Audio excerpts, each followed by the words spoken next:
بسم اللہ الرحمن الرحیم۔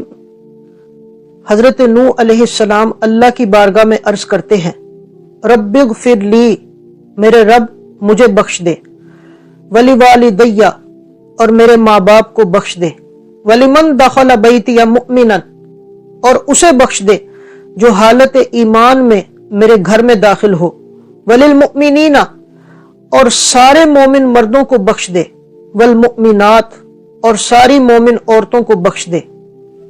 اللہ تعالیٰ نے حضرت نوح علیہ السلام کی یہ دعا سورہ نوح کی آیت نمبر 28 میں بیان فرمائی۔ حضرت نوح علیہ السلام کی یہ دعا ہمیں بہت کچھ سکھا رہی ہے۔ حضرت نوح علیہ السلام کی دعا سے پتہ چلا کہ دعا مانگنے کے آداب میں سے ایک ادب یہ ہے کہ بندہ جب کسی دوسرے کے لیے دعا مانگنے لگے تو پہلے اپنے لیے دعا مانگے، اس کے بعد کسی دوسرے کے لیے دعا مانگے۔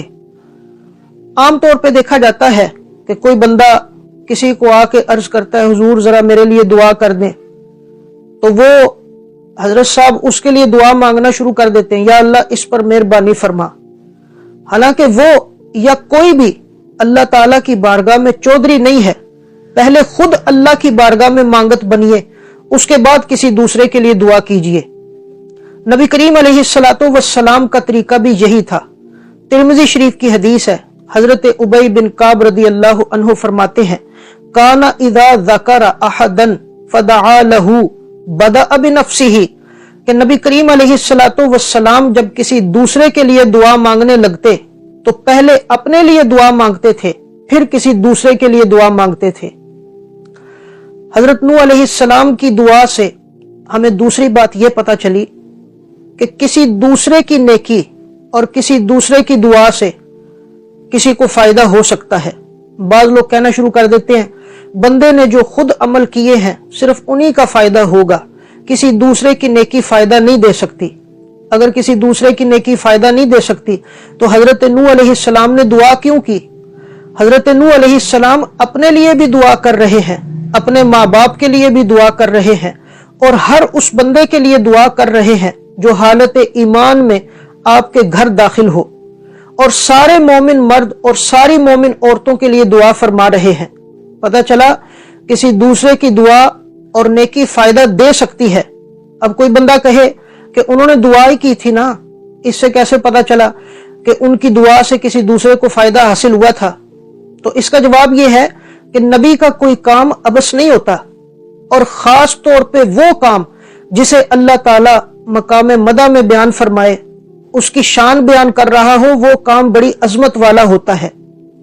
حضرت نوح علیہ السلام کی دعا سے پتہ چلا کہ ہمیں اپنے ماں باپ کے لیے بھی دعا مانگتے رہنا چاہیے۔